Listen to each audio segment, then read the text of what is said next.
bringing you in-depth discussion from one of the most read group of online writers covering the Edmonton Oilers. Are you ready for Oilers Overtime? Join us as we talk news, rumors, trades, player grades, game results, and more, all featured on one of the most glorified teams in the NHL, from the great one to the next one, from the boys on the bus to the decade of darkness. This is Oilers Overtime. Hey everybody, welcome back to another edition of THW Oilers Overtime. We've got the regular cast of characters with us, but we've got a very hot button topic that we're going to be talking about today. So for those of you that don't follow us often, welcome to the show. You can like us on Facebook, you can like us on YouTube, other platforms as well. But we've got Julian Mongillo with us. Julian, how are you?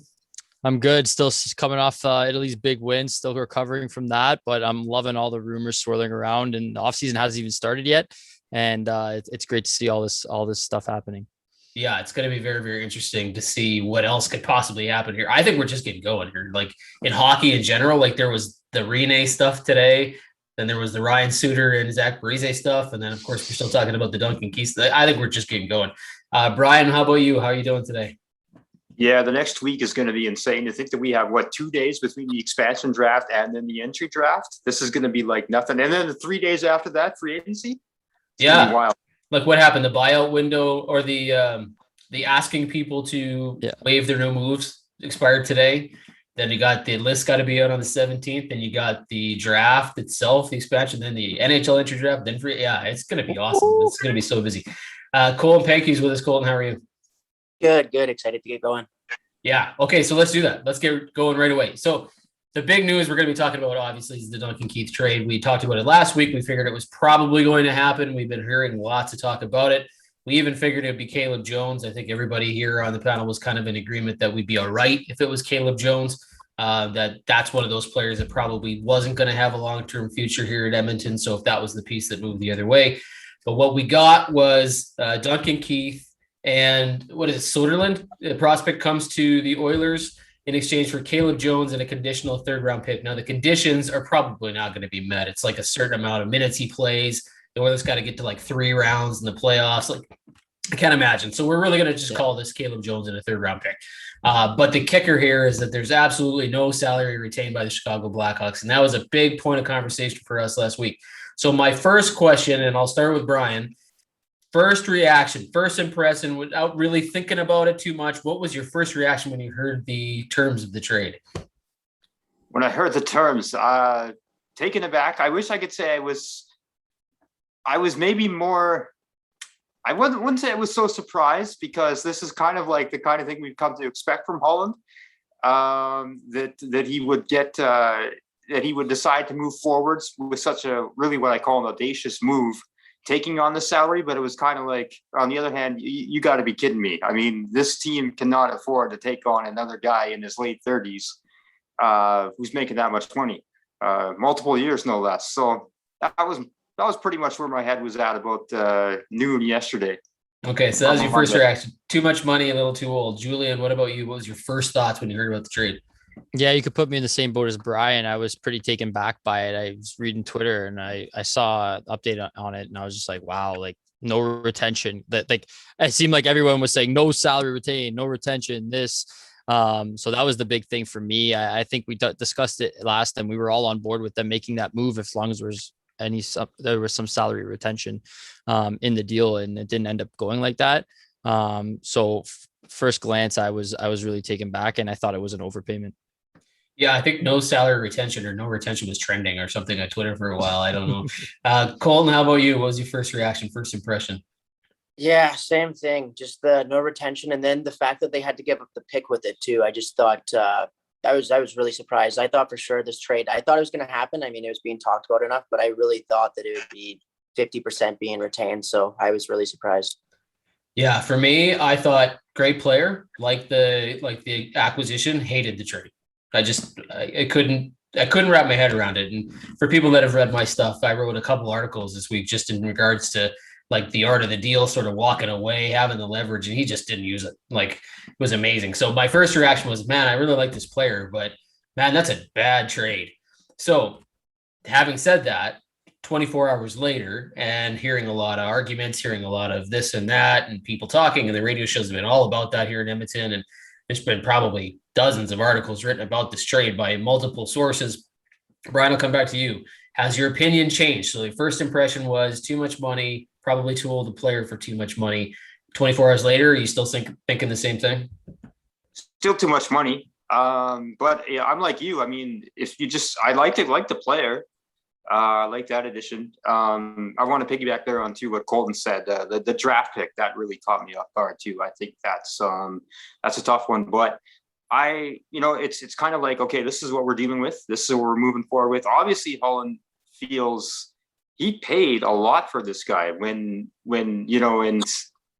if he feels this strongly that this is a piece that is this important to this team, I got to think internally that maybe some of the guys were pushing for it, they know the ins and outs of this team obviously better than those of us who just look from the outside and judge on it. I got to think that the presence of Keith on this team, they really feel it was worth paying this price for. So when you let it digest and think, okay, what could be his reasoning? What could be his justification for making this deal?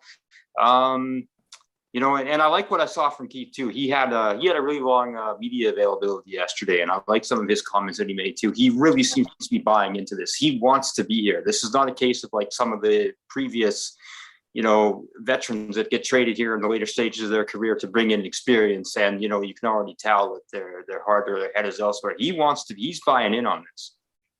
So if I'm hearing you right, what you're saying is you're not as opposed to the trade as you maybe were when you first heard about it. You've kind of heard Keith talk. I've had a couple buddies talk me through this actually. So yeah. I've had a couple of buddies that are supportive of it. They eased me into it, and now I can see it from the other side. So yes, I'm coming around. Okay. Give me till tomorrow and I'll change my mind again. Somebody will say something, right? Julian, how about you? Still the same impression from the first time that you heard about it to now? I think when you start to put all the pieces together and kind of look at the background and stuff like that, I think I'm starting to come around with it more. I don't mind it as much. I know that the money is the money. It's a big cap hit. Everybody knows it, especially for the player of his age. But I think Holland knows what the market is like. Like, I don't think he makes that deal if he knows he can get a better deal somewhere else. So, he did give up a third, which I did think he was going to give up a third. I think with Jones, I said last week, but I was assuming there was going to be retention involved. So I still think it was a little bit of an overpayment, but I'm coming around on it just because of all the intangibles that Keith can bring, like we talked about last week. And I just think that, like I said, Holland knows the market. Maybe there's something else in the works that we don't know about right now. Yeah. Maybe he's already predicting ahead that he knows Seattle already agreed to take a contract off his hands where he can afford to take that money on. Right. So I'm not going to judge him. He's a veteran GM. We've said it before. This is the way he wants to build his team. So I think we have to give him the benefit of the doubt here and let him do what he wants to do. And we have to wait and see what this is going to bring. And if Jones wasn't really going to be a piece moving forward in the future this year, then it's not really an overpayment if you think about it. Yeah, I mean, that's fair. So you were surprised by the trade itself and the non-salary retention, but you're trusting in Ken Holland that he has a grand plan here. Is that right? In Holland, we trust. Okay, there you go. Colton, what about you? 24 hours later, what are you thinking still? I still don't love it. I think it's exciting in one sense. Obviously, Duncan Keith's a really big name, 3 Stanley Cups, a couple of Norrises, but I mean, admittedly, last show I had said I haven't seen him play a ton in the last couple of years. I know his analytical numbers, like you had said, don't look very good at all. And I just think that cap hit is they came into this offseason, we were saying, with so much room to make some moves, and now all of a sudden it's down quite a bit. I think they're at about 11 million left, and so it's just it's a big cap hit for a guy that you're taking a really big gamble on, because I mean, he's 37, soon to be 38, so he could still continue to trend downward. Like, we really don't know, so it's a huge gamble. So I don't love it. Yeah, I'm with Colton. I still like the player a lot. I'm still just really disappointed that they're paying this much for him. I just, for some reason, unlike you, Julian, I mean, I do trust Holland, but I think he got worked here. I honestly think that he had conversations with Stan Bowman, and he said in his media availability that he's been working on this for weeks and that Stan came to him. Like, Chicago reached out to Edmonton. We know this. They called and said, Duncan Keith would like to move to here. Would you have any interest if he became available? And I think Holland's head started spinning, just going, wow, what would be like, how good would it be to add a player like Duncan Keith. And then you learn, and Holland has known now, he's admitted it, that Oscar Klefbom is not going to be playing. Like, he's just not going to play next year. So now you have this huge hole in your second line left D, and you can fill it with Duncan Keith. So I think he's going, okay, well, Duncan Keith, the name, I know him. I had him in Team Canada, all that. I think he just got stand home and said, I'm not retaining any salary, but I'll make the player available to you. And Holland just didn't wait it out. I just think that happened. And I like Keith. I feel bad for him because I think he's got the Sean Horkoff now going on, right? Like, no matter how good he is and no matter what he does, people are going to remember this cap hit. And so he's not just got to be good. He's got to be really good. And I think that's going to be challenging for him, but he is Duncan Keith. So if anybody can do it, maybe Keith can. That's my only fear, is that he becomes the scapegoat, like you're saying. So I just hope that doesn't happen and people don't jump on him all over him, because it's not his fault. I mean, he's going to give what he's going to give. Does anybody know if that 11 million that they have a remaining cap space around there, does that include the LTIR with Klefbom already? Is he already on it, or do they still have to add that? The LTIR will change it a little bit because I think there's a percentage over time. I don't know exactly the calculations of how it works, but the longer somebody's on it, so it doesn't. It's not counting. It's not counting against their cap room right now. Is what I'm saying, though. Okay. No, I don't think Klefbom's work into that equation. Okay, so then I think that does have. I think that does have a little bit of an impact on it as well, right? Like, you're gonna have a little bit more play to make some moves further down the road, right? And I'm sure Holland's got all that worked out, because I heard an interview a long time ago about how he was talking about the LTR percentages, and they've thought about that. I know for sure they thought about that. I don't know exactly how much of an equation or a factor plays in. Brian, you were going to say something. Go ahead. Yeah, I just wanted to follow up on a point that Julian made. It's really good.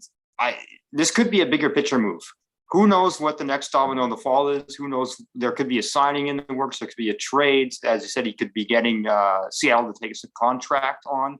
So this, I think we can't really judge this until all the dust is settled.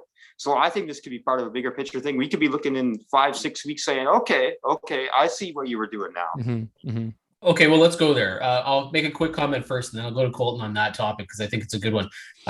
We heard that, I don't know if you guys listen to Holland's media avails this week, but he specifically said, I think it was to Bob Stauffer, that they anticipate that Seattle's just going to take it back, that they aren't making a side deal, that Francis called him today and asked what his plans were now that he added Duncan Keith. And it sounded like that conversation was simply, we've got our 7-3-1 that we're going to do, and we just assume they're going to take somebody. So it doesn't sound like there's a side deal going on there. That said, what do you think the Keith thing means? Now, not specifically towards expansion, but towards what Holland's going to do next. Because if you consider that Ryan Nugent-Hopkins is 5.125, now you got Duncan Keith at 5.5. We know the Oilers are going to go to the market for a left winger. Could be as much as $5 or $6 million on that player. We know there's money set aside for Adam Larsson, but we don't know exactly what's going on there. What do you think, Colton, this means in terms of, like, if he's got Keith in his mind at 5.5, what's his plan next? Like, I'm assuming this has to put a dent in whatever he was thinking about doing, no? Well, I mean, I think so. Because like we said, I think the two things that we were kind of saying over and over that they really needed was a top 6 left winger and probably a third line centerman, and maybe even a goaltender too. So obviously with this, they're not going to be able to do all those things. I still think the main target will be that top 6 left winger. And like you said, I still think a Larsson deal is going to get worked out. I know it's kind of, people are talking like it almost might not be now, but I still think that they're going to get him for around $4 million. Maybe I'm being a little optimistic there, but yeah, I mean, I think it changes big time. I think it says probably goaltending, unless they do something with Mikko Koskinen. I could see them going back with that duo again. And yeah, I think it changes their offseason plans a lot from what we were expecting. Yeah, I wonder what the one thing you sacrifice now is, right? Like, if you say you do get the Larsson deal done around 4.5, and you get your winger at 5.5 to 6, you don't really have room for a third line center, at least a decent one. And you probably don't have room for the upgraded goaltender unless you know for sure you can ship out Mikko Koskinen, which we heard was supposed to happen, or he was trying to get to happen in this Seattle deal or Chicago deal, and it didn't happen. Julian, what about you? Like, do you think this affects where Ken Holland might have gone next, or he's said to himself, look, I can sacrifice this because I've added Duncan Keith? Yeah, like I think I mentioned it before that I think they're going to have to sacrifice somewhere, whether that be in goal, whether that be on the blue line, or whether that be on their third line center spot. They got to get one of those where they're gonna leave risk it and gamble with what they have right now. So if they chose that Duncan Keith is their guy to replace Clefbaum because of the news coming out, now they have the certainty. We saw it with Nugent Hopkins. They had the certainty of what they could do now. Duncan Keith being brought in. Now they have the certainty of having those two positions filled. And now that 11 million is going to have to be accoladed somewhere else. So if that means that they're going back, like Colton said, with that same duo in net, and you bypass the goaltender for this year again, and then you lose that Mikko Koskinen contract and address it next year, and hopefully you get a playoff round and you can win one this time around with what you have. I think that I would be reluctant to go after that top left winger like we were aiming and shooting for the Stars for before. They need a top 6 guy for sure, but I think it would have to be more of a prove it to me type of player that they're signing rather than going to get that bigger fish that they know that can fill that role. So I would be targeting guys like the lesser guys like Mike Hoffman or Jaden Schwartz, like we've talked about before, just because they may not come as a pretty penny as, like, let's say they're after Zach Hyman, right? That's going to be a $5 million plus player, and you might not have room to afford that anymore. Or even like Gabriel Landeskog becoming available now with talks breaking down with the Avalanche. So it would have been nice to get a guy like that, but that's probably out of the cards now. So a little bit of adjustments need to be made. But I think that I would be reluctant to overpay for that winger just because now that Nugent Hopkins is back, you can play him in that top spot. Ryan, what do you think? Like, do you think Duncan Keith can handle the role that he's going to be put in here now, second line or second pair left shot?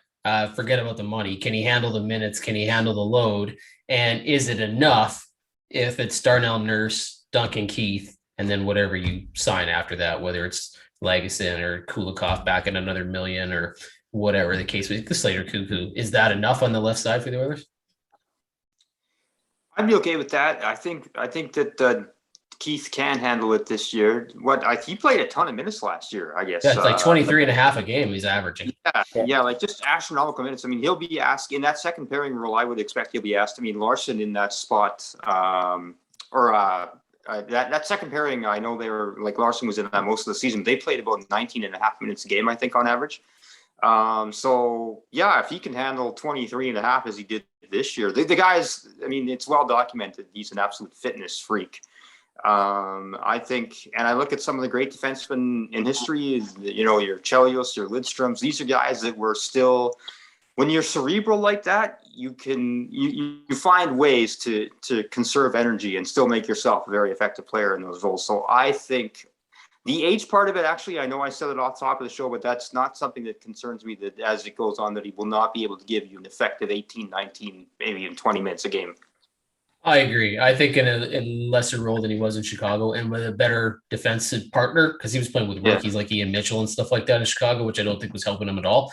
I think he'll be a much better fit. I think he'll be rejuvenated and motivated. And I heard him talk a lot about how he was really down about not seeing his son and stuff, which is kind of good and bad. You would hope a player doesn't get down like that, but at the same time, that it's not going to happen here. So there might be a real big lift there, which would be really good.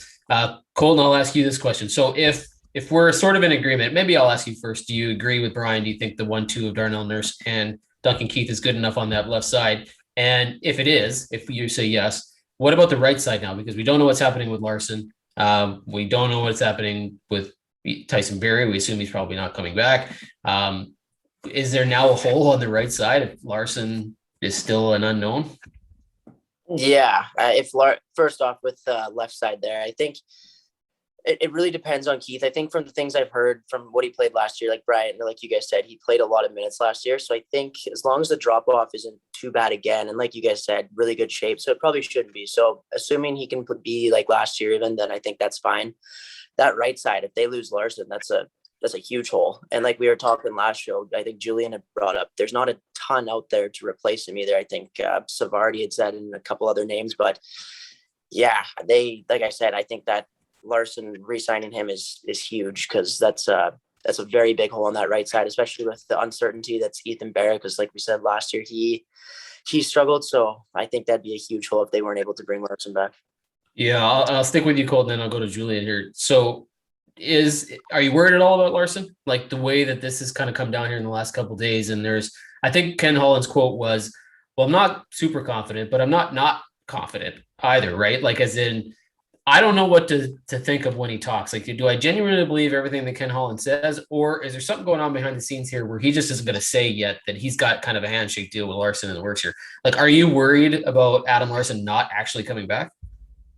Yeah, I think he doesn't want to show his hand too much. I've still been in the belief that they're just waiting for the expansion draft. Again, like I said earlier, I might be optimistic there, but I just think from everything we've heard early on, and just I don't think Larsson's going to command a ton of money. I think around $4 million, like we said, and he seems to like it in Edmonton. I think so. I'd be very surprised still if he's not back. I'm hoping Duncan Keith gives him a call and says, "Hey, Gabe, by the way, I'm looking forward to playing with you. So like, don't go anywhere." Julian, what about you? Do you think this Larsson stuff is at all? Because we all assumed this was done. Like this was in the bag. This was going to be somewhere between maybe just under what he was making, maybe just over, as high as maybe 4.5. But that doesn't sound like a given anymore. Are you at all concerned? I mean, I'm not overly concerned. I think that it would be beneficial if he did come back. I just think that it's all about the number and maybe the term a bit there. Just maybe the Keith situation just changed Holland's view of it a little bit. And I'm not sure what to think really. I think that they, at the end of the day, I'm sure it'll get done. And like Colton said, they might be just waiting, throw some smoke screen up for the expansion draft. And just so it's not something in the forefront while they're dealing with that. I think it does get done at the end of the day. And I think that right side, even without him, I think they can replace him. If it doesn't get done, I'm sure they have a plan B in mind if it doesn't through free agency and hopefully at a better number that they're comfortable with. But with Ethan Bear, I think they're hoping him to take a step forward and Evan Bouchard to be sheltered by some of the bigger names now that they brought in. So if Larsson doesn't come back, I mean, it is a big hole, like Colton said, that they'll have to replace with that tenacity, that grit factor, and that physicality that he brings, and that might be harder to find on the open market. Brian, I heard Ken Holland say that he's not allowed to basically say that he's got anything kind of worked out with Adam Larsson. I guess it's not technically illegal, but the NHL is really going to frown upon GMs sort of having these pocket deals and then announcing them after the draft. So he's certainly not going to tip his hand in that way, like some of the guys have said here. Do you believe him when he says, yeah, Larsson just wants to wait, he wants to check it out, he wants to make sure he's making the right decision, or do you think there's a deal done already here? I hope so. Yeah, it's one of those things. Like it's funny. The reports go back to before the trade deadline that these two sides were talking. It just seemed like it was fait accompli all along, and it's just kind of unraveled here. But I think we need to keep that in mind, like you just mentioned. If they sign Larsson, I mean, they're not going to sign him before the expansion draft, obviously, because if they do, they can't now. Because if they try, they're going to lose somebody. Yeah. So I mean, I think we need to consider that. If he's just playing it cool, that could all be part of it. Because you said the NHL doesn't want teams kind of having these wink handshake deals with their free agents just to sort of circumvent the expansion draft protection rules. So it could just be a matter as simple as that. Just it's kind of like, okay, we'll get this done on July 22nd or whatever, the day after the expansion draft, and that's all there is to it. So we could be getting worked up about nothing, but I think he's a crucial piece. Like if they, for whatever reason, he's not coming back, I think that's going to be tough to replace. I really do. Here's what I am wondering: if he's got certain money set aside for Adam Larsson, and he's already told him, look, this is what we can do, whether it's 3 or 4 years at this number, whatever. So Larsson goes around and he checks just to see if there's anybody else willing to give him more, and he leaves for less than Duncan Keith got. Holy crap. Just wait till the reaction from Oilers fans to say you brought Keith in at 5.5 and you let Adam Larsson walk at 4.7. You know what I mean? Like if that happens, holy moly, I can't even imagine what the backlash is going to be. Okay, so let's switch gears a little bit because we said we were going to talk about this last week, so we probably should do that. The expansion draft lists have to be on July 17th. So when people watch this, it's going to be the 14th of July. That means 3 days from now. Every team's got to submit their expansion draft list. So 7-3-1 or 8 skaters and a goalie or whatever the situation is and how they want to go. And we're hearing a lot of talk. Like we've heard players like Jakub Voracek are going to be exposed. Matt Duchene might be exposed. Ryan Suter and Zach Parise got bought out today because they weren't asked to waive their no moves. So that was why they got. So there's lots happening here. Lots of action. the Oilers aren't in a situation, I don't think, where they're really going to lose a dramatic player. I don't imagine that there's going to be a big contract coming out here. And I think anybody that they could lose, they're probably okay with losing, whether it's a James Neal or a Mikko Koskinen or what have you. But let's go through real quick and talk about what these lists look like. And I'm curious to see if everybody's list is the same, because it's kind of obvious here in Edmonton, but maybe there might be some slight fluctuations. So, Julian, maybe I'll start with you. Which direction are you going? Are you going 7-3-1 or 8 skaters and a goalie? And who's on your list? Let's start with the forwards. Julian, who's your forwards? Well, forwards are pretty easy right now. I'm going 7-3-1. So I have McDavid, Draisaitl, Nugent Hopkins, Puljujärvi and Yamamoto for sure. So those are the 5 for sure. And then at that point, it kind of becomes iffy where it depends on who you like more. All the guys left are mostly bottom 6. I think Tyler Benson, because he's an RFA, I think he is eligible. So he'd be one that I would choose to protect for sure, just because I think he has more upside than the other guys that are already bona fide bottom, I guess, depth forwards. And then I'm probably on my last one between Kyle Turris and Kara. I'm still a Turris fan. I think he can bounce back. And if he can fill even a 4th or 3rd line center role, if McLeod doesn't work out for $1.6 million, that's going to be beneficial and help the team out for sure, especially in the playoffs. And then if it's not him, I think Jujhar Khaira is just younger. He's gives a little bit of grit, physicality that they don't really have. And then the defense is easy. It's Nurse, Spare, and obviously Keith now. And then my goalie would be Stuart Skinner, just because he's younger and Koskinen isn't worth protecting. So I think Seattle can do the Oilers a favor here and take one of those contracts, like we were saying, of James Neal, maybe even Zach Kassian or Koskinen, which I guess would help them out in their cap situation with having to address some needs. So that might actually help them out if they can just take a player like that off their cap. But I think that even if Larsson does get signed, it could be worth going the other route, right? I mean, if you have to sign Larsson, you have your 4D there, and then you pick 4 forwards, because at the end of the day, like, there's only really 4 guys, I guess, you need to protect, really, if you're okay with losing Yamamoto. Yeah, I was gonna say you risk losing Yamamoto. Yeah, that's the only part there. So I think 7-3-1 is the best way to go, and I think Seattle can do the Oilers a big favor here. Colton, are you in agreement? Is it 7-3-1, or are you going 8-1? And is your list kind of the same? I don't know if everybody, there's a slight time Julian cut out there. For the most part, I think we got everything though. Is your forward group the same? I am doing 7-3-1. My forward group's a bit different though. Instead of Turris or Jujhar Khaira, I think he said, I would do Josh Archibald.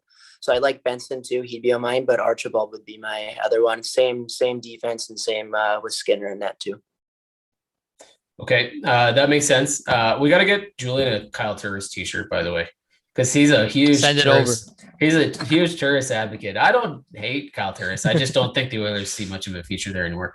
Brian, what's your list? Is it 7-3-1? Is it 8-1? Who's on your forward list? Yeah, 7-3-1. I mean, I think we all agree on the 3 defensemen. I think we all agree on Skinner and goal, and then your first 5 forwards of McDavid, Draisaitl, Nugent Hopkins, Yamamoto, and Puljujärvi. I don't think Tyler Benson is going to realize his potential here. I see him kind of in the same boat as we talked about with Caleb Jones last year. Like, I think there's something there. I don't think he discovers it within this organization under this leadership group. But I do think if he's exposed, they're going to take him. So I'm kind of 50-50 on that. I think that if you leave Tyler Benson out there, that's the guy they would take. But because I don't think he's got a future here, I'm not sure if I would want to use a spot on him. Beyond that, I'm going to go with agree with Colton on Archibald. I'd want to keep him, and I'm a big Jujhar guy. Always been a fan of him. If you're sending the Turris shirt over to Julian, hit me up with the Jujhar shirt. And I think it gives you the depth at center. I thought he really came into his own this year. I liked what he gave. I mean, he's not going to be a game changer, but I like him in that bottom 6 center role. So I would keep him. But I don't think that's necessarily what Holland's going to do. I'm really fearing that Holland is going to use one of these on Kassian. Yeah. I was just going to say, I think he's for sure protecting Zach Kassian. You read between the tea leaves, like Duncan Keith mentioned Zach Kassian's name yesterday without being prompted. I think there's a lot of people inside this organization and outside of the organization that value Zach Kassian. And a lot of Oilers fans don't because he doesn't always show up. But I think there are a lot of people that would. And even though his salary cap hit is high and you might be helping the Oilers out by taking him, I do think the Oilers, if they lost him, would be mad that they lost him. And I think Seattle might take him. I think Seattle would take him. I think it's either him or Vincent. Well, if either of those two guys are available, I think it's one of those two. Yeah, and I'm with you guys on the Josh Archibald stuff. I really do like him as a player. I think he offers you, he's not the biggest guy, but he's physical. He plays your penalty kill. I mean, he's good for however many empty net goals you're going to get in a given season. He plays in a lot of places, and he's fast enough and skilled enough if you had to in a real pinch, play him in your top six. So I do like him a lot. I'm not sold on Benson either. I think he's a prospect that everybody loves to talk about, and I think he could be something in the NHL one day. With Brian, I don't know if that happens with the Oilers organization. If he happens to make it through and they look at it next year and they need somebody coming in to fill death rolls on a cheap contract, and maybe Benson gets a look. But they got a lot of, some skill there on their prospect side that I don't know that they absolutely are looking at Tyler Benson going, he's our solution there. So if they have to leave him exposed, but I'm with you guys. I think it's McDavid, Draisaitl, Nugent Hopkins, Puljujarvi, Yamamoto, and I think Cassian and Archibald are the other guys that get protected here. Colton, what's your defense look like? Is it obvious? Is it the same three for everybody here? Yeah, same three for me. I on the Cassian stuff, I think you guys are right. I think they end up protecting him just because of what Keith had said, and Keith has won cups before, so if he's saying it, it must be right. So he's played with guys like Andrew Shaw.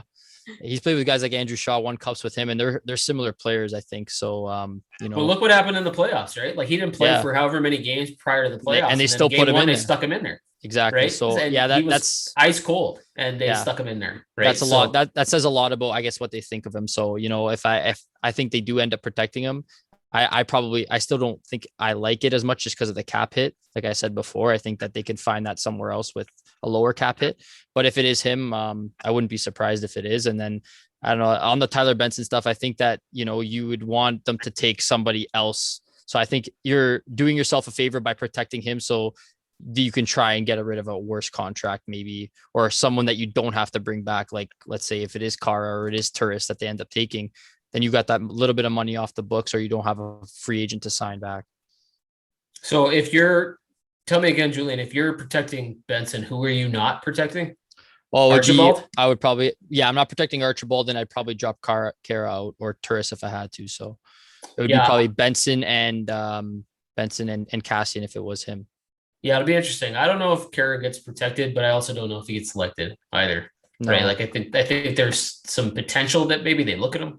I wonder if Seattle's going to try, because they have more upside guys, the Oilers. I think that they would be more interested. Yeah, and they got to consider Seattle's got to look all over what their rounded roster is going to look like, right? Yeah. Grabbing different styles of players from different places and different cap hits, and who can you move? Like I think Vegas grabbed like a whole crap load of defensemen and then traded a bunch of them, right? Like you don't know exactly what Seattle's going to do and what their game plan is, so it'll be really interesting. But I love this.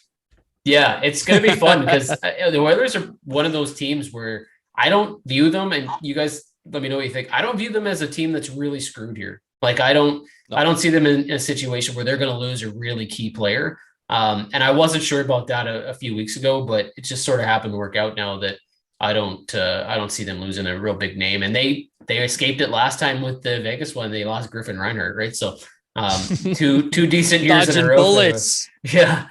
All right, guys. That'll probably cover it for today. We'll talk next week about what that list looks like when it gets exposed, and we'll take a prediction as to who they might actually take, and then we'll see if there's more reaction than the Duncan Keith stuff. Anybody got any comments to close things off? Not off the top of my head.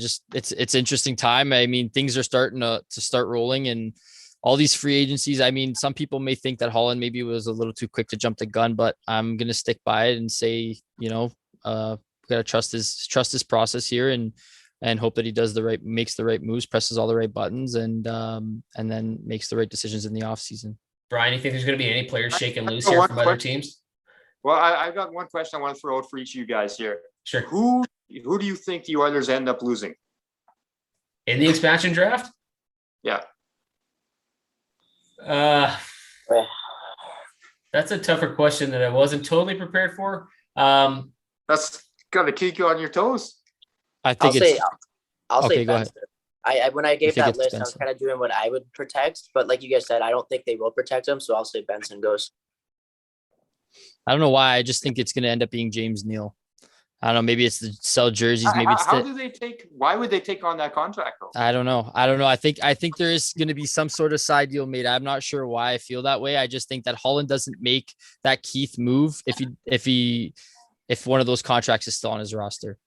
Look at it. Here's what I'll say. If James Neal is somehow off of this roster without having to buy him out, I will look at this Duncan Keith deal differently. I still don't think the trade was great, but I'll look at the whole roster as a cap instead of just the player in one position. And I'll go, okay, then if he knew that was happening, then it's different because you can build your roster as a whole, say I have this much money to spend in forwards and defense and goal, and then it's a little different. I don't know if I buy it. I do think there's value around the league for James Neal. Enough even in Edmonton that I don't know if they're certain they're going to buy him out. But I can't imagine why Seattle takes that money. I'd be shocked. If it's not him, I think it's Kyle Turris. So I'll just get a Seattle Kraken jersey. Yeah. Yeah, I'm with you guys. I think Benson's probably the guy. I think the Oilers might be a team where Seattle takes a flyer. Just kind of goes, you know what? Yeah. There's a good player Look there for upside. somewhere. Let's see if we can make him into a really good player here. Anybody think there's a say take Clefbaum? No. No, I don't think so. You know what? I'll go out on a limb and I'll be surprised if Clefbaum ever plays again. Like, period. Just the way that he talked about next year not being available. Yeah. And I it's sad to say, but I think that dude's career is over. Yeah, unfortunately. Which is super unfortunate. Well, we'll add it on a bummer note there, I guess. But anyway, Oops. Yeah, thank you everybody for watching. Julian, Brian, Colton, I appreciate you guys coming on, talk about your draft list, talk about the Keith trade, and we'll probably have more of this to talk about next week. For everybody else, thanks for joining us. It's been another edition of THW Oilers Overtime, and we'll chat with you next week because we'll be really close to expansion and probably like a ton more news to talk about. Thanks everybody. Yes, see you later. Cheers.